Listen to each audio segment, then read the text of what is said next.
Hey, what time do you think it is? Looking at the clock, it's only 5:30. What time? It's only 5:30. What's the matter, getting up so early in the morning? I answered groggily, but Justin continued relentlessly. What do you mean only 5:30?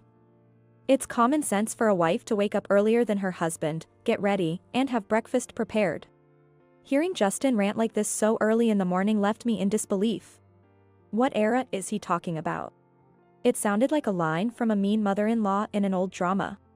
Since marrying him, we had separate baths and bedrooms, with no intimate relations at all.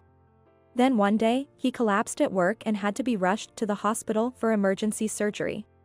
As I waited outside the operating room, I heard a young doctor scream. Yikes! What on earth is this?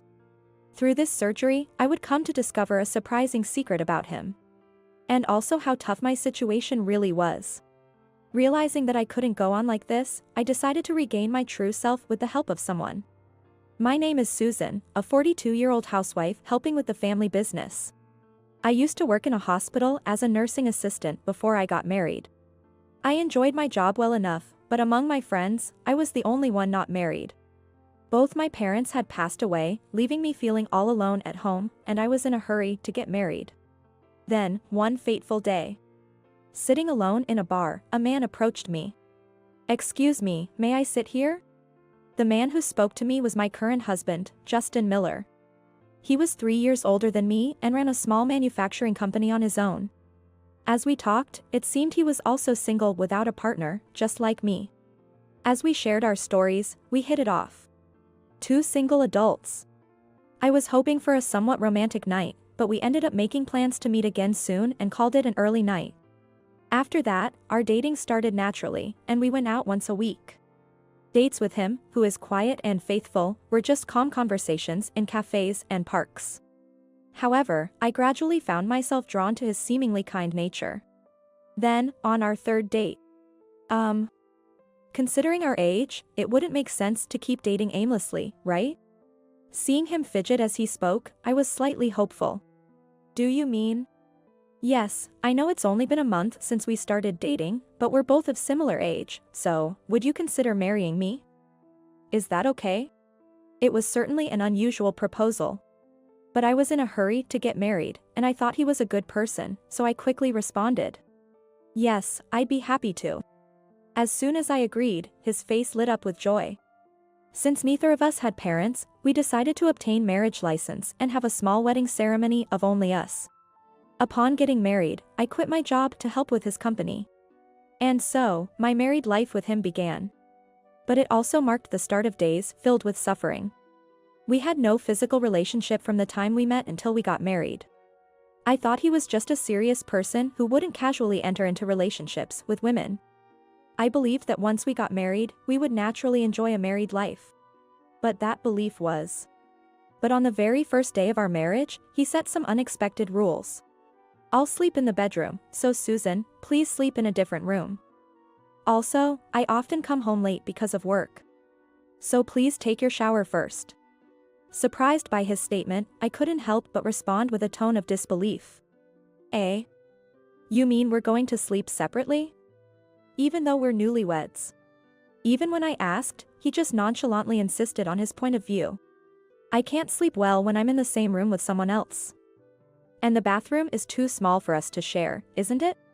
Despite my frustration with his reasoning, I didn't want to start an argument on the first day, so I didn't say anything more. The next morning, I was startled awake by a loud voice before my 6 a.m. alarm. Hey! What time do you think it is? Looking at the clock, it's only 5:30. What time? It's only 5:30.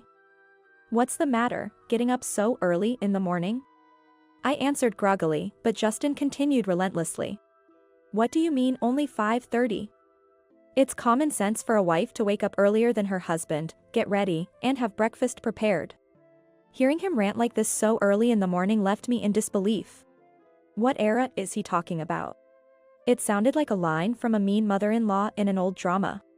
I thought so, but when I looked at his face, I saw a fierceness I had never seen before. Feeling that it was not wise to contradict him, I immediately got dressed and started preparing the meal. Although it might seem obvious, we still eat meals together even if we use separate bedrooms. As we sat opposite each other eating breakfast, something caught my attention. It's already July, yet he is wearing a long-sleeved sweater. Thinking that I might have to prepare summer clothes for him, I asked Justin. I'm sorry for only having a sweater available at this time of year. I'm supposed to prepare summer clothes for you, right? At my question, he seemed to choke on his food, coughing and sputtering as he replied. Ahem, ahem. No, I dress like this all year round, I don't need summer clothes. See? I'm sensitive to the cold. You know how it gets chilly with the air conditioning this time of year. If he really dislikes the cold, that makes sense. Still, there was no need for him to panic like that. His unnatural behavior left me unsure of how to respond. Since then, I've been going to the office in the morning to help with the business. But he tells me to go home early evening to prepare dinner, so I return home early. He was not only particular about meals but also about cleaning and laundry, leaving me with no time to relax even when I came home early. I cleaned every corner of the house and neatly folded and put away the laundry. Preparing dinner and taking a shower before he returned became my daily routine after getting married. He was the type of husband who adhered to old-fashioned roles, not lifting a finger at home. I understood he was busy as a business owner, but I wished he would help out with the household chores a bit. I thought so, but saying anything that might upset him could lead to another outburst. While making dinner, I suddenly wondered. What did I get married for? Since our bedrooms are separate, we have no intimate relations at all. At this rate, despite being married, I don't feel happy at all. Far from being happy, I might be losing sight of who I really am. Thinking this, I suddenly felt overwhelmed and tears began to flow endlessly. As I sat there crying alone, around 5 p.m., my phone rang. It was a female employee from our company. Oh, Mrs. Miller, it's terrible. Mr. Miller suddenly collapsed. We've called an ambulance, so please head to the hospital right away. Hearing this, I was lost for words. Sensing my state, the employee calmly told me the name of the hospital. Trying to calm myself, I thanked the employee and immediately called a taxi. At the hospital, I gave my name at the reception and was guided to the treatment room where he was. I was told to wait outside, so I sat down on a chair in front of the door. The door to the treatment room opened, and out came Dr. Nathan Taylor, a veteran doctor about the same age as Justin. I stood up and approached Dr. Taylor. Excuse me, I'm the wife of Justin Miller. How is my husband's condition? Are you his wife? Your husband's life is not in danger, but he needs to be admitted to the hospital immediately for surgery. Eh? Is that so? Then, please take good care of him. After greeting Dr. Taylor, I didn't see Justin but just completed the paperwork for his admission and surgery before heading home. Normally, I would have stayed by his side. Dr. Taylor and the nurses might have thought I was a cold wife, but since Justin and I weren't close, I couldn't bring myself to stay with him. Then, on the day of the surgery, I didn't see Justin before the surgery. I arrived at the hospital around the time it was supposed to start. While waiting outside, I heard a young man scream from the operating room. Ah. Yikes. What on earth is this? What are you saying as the doctor? I wondered if the one screaming was an assistant doctor. The young doctor seemed scared, and the lead surgeon was trying to calm him down. Still, the young doctor responded with a voice that seemed about to tremble. But, I've never seen such an incredible tattoo before. What should we do? Calm down. It won't interfere with the surgery. I wondered what all the fuss was about. The voices were loud enough to be heard outside the operating room. They mentioned something about a tattoo. The assistant might seem unreliable, but the lead surgeon seemed competent, so I waited for the surgery to end with peace of mind. A few hours later, the surgery ended, and 2 doctors came out. One was the young doctor, Dr. Thompson, who had screamed earlier, looking as if he had seen something unpleasant. The other was the lead surgeon, Dr. Taylor, whom I had met before. Dr. Taylor looked at Dr. Thompson with a somewhat disdainful expression. Dr. Thompson seemed like a well-off young man who was unaccustomed to hardship. I stood up and looked at Dr. Taylor. Beside him, Dr. Thompson apologized to me with a look of regret. I'm sorry about your husband's tattoo on his back. Hey. Stop that. I didn't quite understand what the two were talking about. Dr. Thompson's words especially caught my attention. Excuse me. You've been mentioning the tattoo. What's that about? Both doctors looked surprised at my question. Ma'am. It's about that large demon tattoo on your husband's back. It covers his entire back, doesn't it? I was taken aback by Dr. Thompson's unexpected response. So, that's why Justin kept the bath and bedroom separate. Dr. Taylor maintained a calm demeanor. I apologize for the disturbance. The surgery went smoothly. Your husband is fine now. Can I talk to him now? Yes, you'll be able to see him shortly. After waiting for a while, I was led to the treatment room. Justin, there, who had woken up from the anesthesia and was wearing a hospital gown, lay down. Noticing me, he looked uncomfortable. I didn't want you to see that, Susan. Why are you here when I didn't call for you?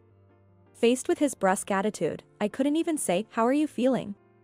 Justin seemed to think it was a problem that his tattoo was discovered. Though the demon on his back was not visible, the tattoo around his shoulder was clearly visible through the hospital gown. Still, I wondered why he thought he could keep such a large tattoo hidden forever. Although I was curious, considering it was after his surgery, I decided the conversation could wait and didn't ask anything about it.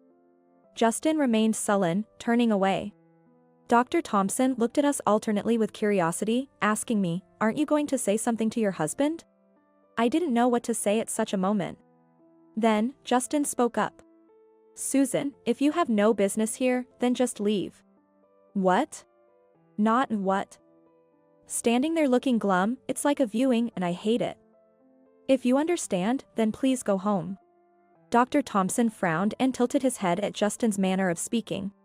He must be wondering if we are really a couple. Right. It seems pointless to stay, so I'll be going. In the end, I left the hospital as he had demanded. Unable to bring myself to go straight home, I dined out. As I was walking out of the restaurant, a man called out to me from behind. Susan. Turning around, I saw Dr. Taylor, the attending physician who had helped us earlier. Dressed in a suit, he seemed to be on his way home from work. Ah, thank you for earlier. I tried to thank Dr. Taylor, but he started speaking as if to cut me off. I was wondering how Justin could have such a nice wife. But it seems there's some complication?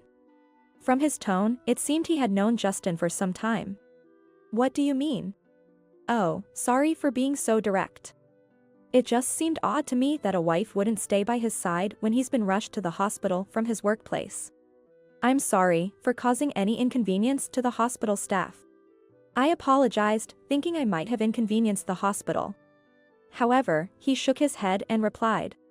No, that's not what I meant. It's just that you seemed unaware of his tattoo. That caught my attention. Dr. Taylor seemed to know something about Justin's tattoo. Curious, I asked him for more details. Dr. Taylor shared that he and Justin had been classmates in middle school. Justin was quite the troublemaker back then, often riding around with his biker gang. And rarely attending school. To intimidate others, he got a large demon tattoo on his back around that time. Dr. Taylor, who was the student council president then, couldn't stand such delinquency among his peers. We were in the same class in our first year. We weren't particularly close, but Justin wasn't always a bad guy. Dr. Taylor wanted to reform Justin and, with great determination, he ventured into the territory of the delinquent group Justin was part of. Desperately trying to convince him to change his ways. Justin, please leave this group and come to school. Despite his desperate plea in front of the delinquents, Dr. Taylor was badly treated by Justin's friends. However, his efforts seemed to have had some effect, as Justin started attending school again and later went on to a correspondence high school. I was astonished to learn about Justin's past. Justin doesn't seem to remember me anymore. But I'm glad he reformed and started working seriously. However, it seems your marriage to him isn't straightforward. It seems even to others that my relationship with Justin isn't normal. Thinking about it makes me feel embarrassed and disheartened. It's truly embarrassing. To think our unnatural relationship is so apparent. He gently shook his head again. No, it's not you who's unnatural. It seems Justin is the one neglecting you for some reason. Reflecting on his words, I began to feel the same. Somehow, I found I could talk to Dr. Taylor about anything.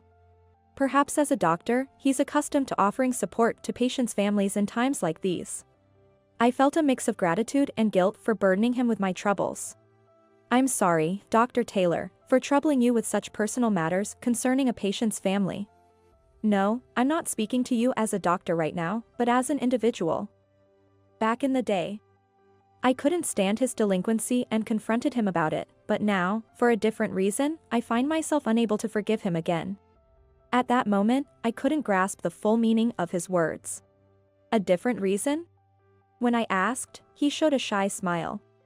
Well, that aside, if you ever find yourself confused about Justin, please feel free to consult me. I might be able to help in some way. Talking to the empathetic Dr. Taylor made me feel like I could share anything with him. He knew a lot about Justin's past. So, sharing my current situation might help find a way to resolve my troubles. With that thought, I detailed to Dr. Taylor everything from when I met Justin up to the present. He listened intently, his brows furrowed in a stern expression. Something's off. What was he thinking when he got involved with you? I don't really understand his feelings either. As I responded, tears started to well up in my eyes. Talking to someone made me realize how dissatisfied I am with the way I'm living now. I understand. Just leave it to me for now. I felt guilty for troubling someone with my personal issues. Yet, his kindness made me feel relieved and filled my heart with warmth.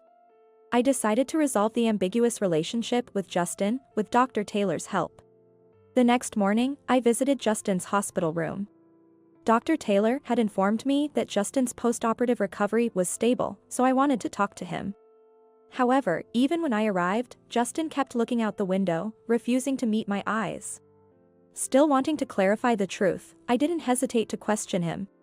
Why did you keep silent all this time? With such a large tattoo, it was bound to be discovered eventually. Or did you plan to keep it hidden without maintaining a marital relationship? Justin remained silent at my question. Then, he muttered softly. I thought you would run away again. Again? What do you mean? As I pressed for an answer, he began to talk about his past relationships. According to him, every time he got involved with someone and they saw his tattoo, they would break up with him. Justin, who appeared to be a diligent young man, had a large demon tattoo on his back that no one would suspect.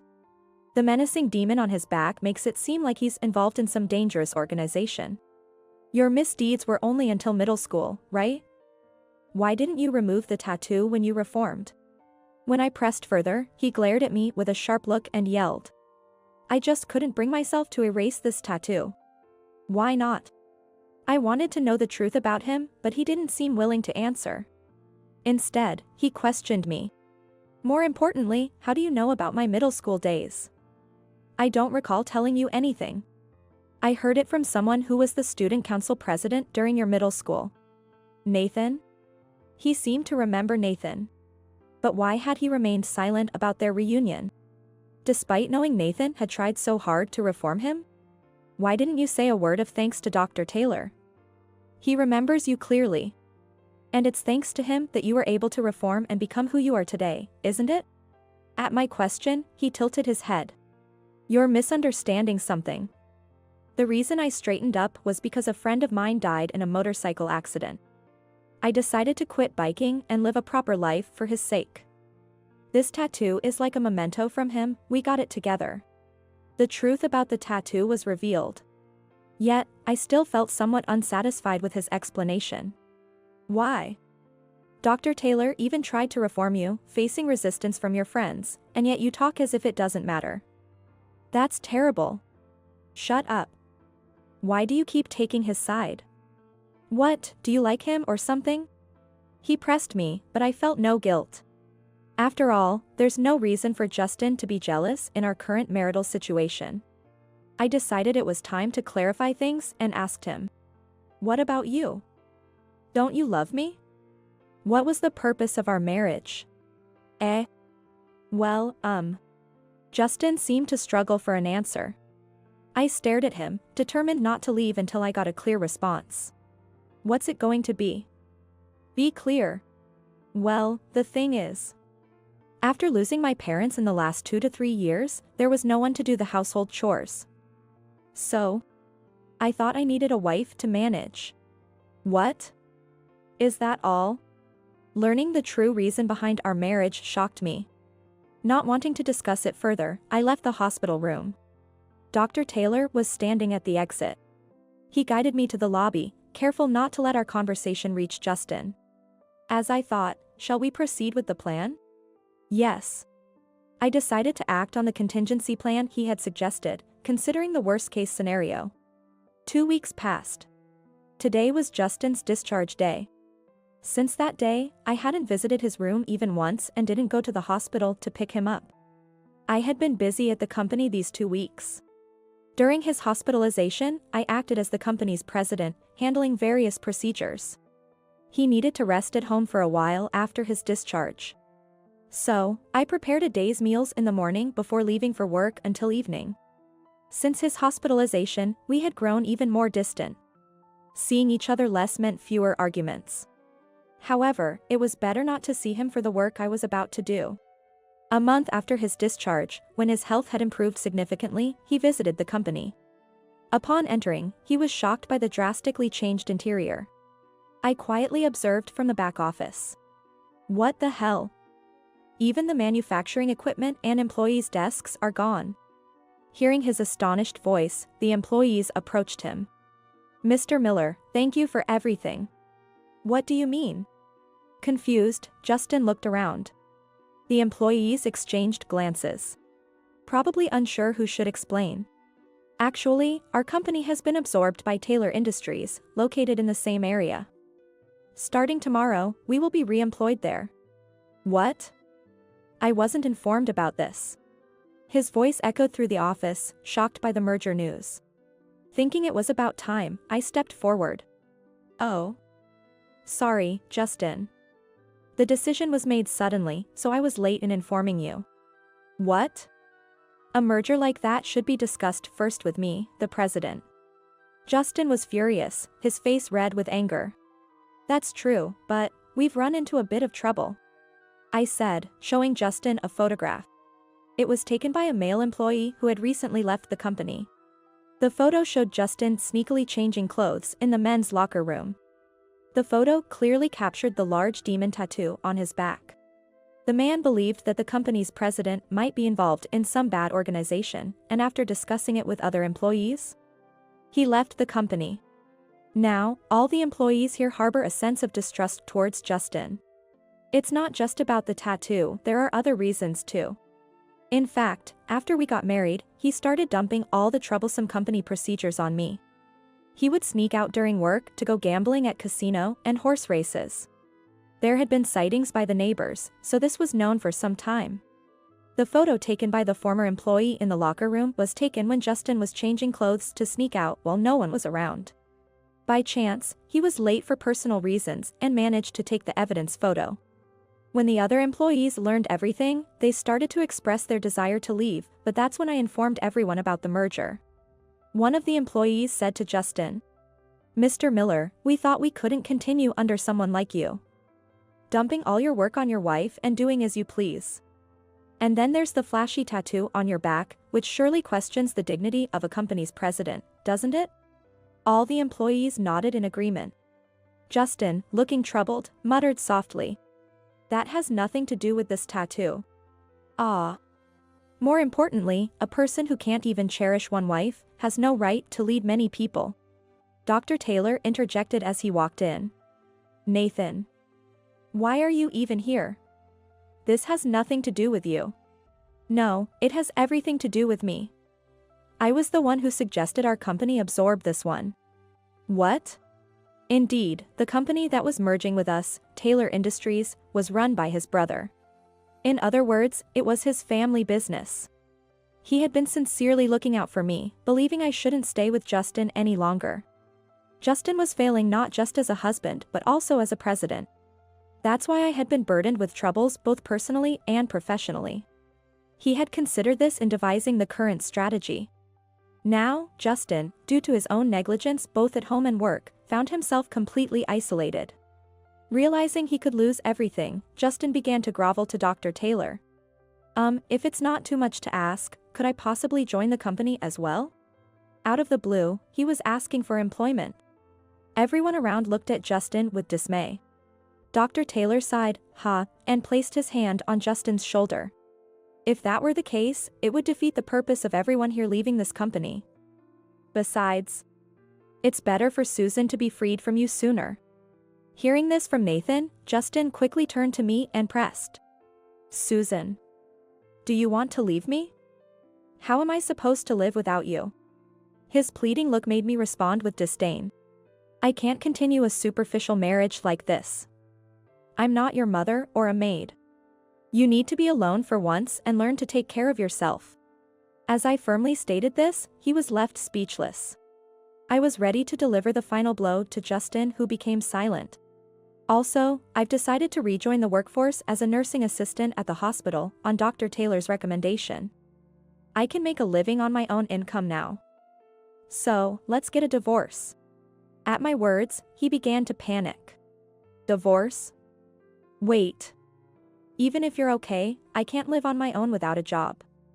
So? Justin. Just give it up.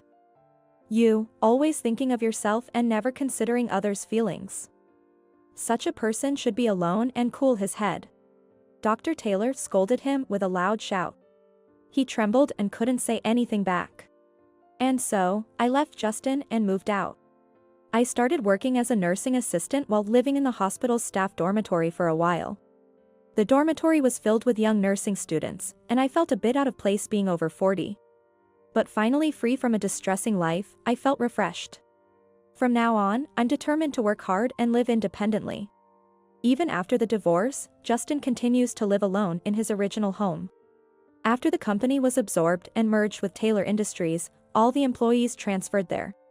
The site of his former company is now vacant land. Although unemployed, he still owns his home, so there's no worry about rent. Or so it should have been. Lately, passing by his house on my way to work, I hear loud voices of men and women almost every day.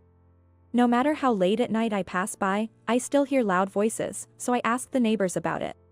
According to the neighbors, he is now living with a woman. Perhaps because he said he couldn't live alone, he quickly found someone. But she is complaining about him to the neighbors. When asked what the complaints were, it was as I expected. With no income and unwilling to do any household chores, Justin, as always, leaves all the cooking, cleaning, and laundry to his partner. It seems they argue daily as his partner vents her frustrations at him. At worst, they throw things at each other, and the sound of breaking glass echoes throughout the neighborhood. Perhaps, the tattoo he initially hid was also discovered, adding to the complaints against him. It seems that a man like Justin never learns, no matter who he's with.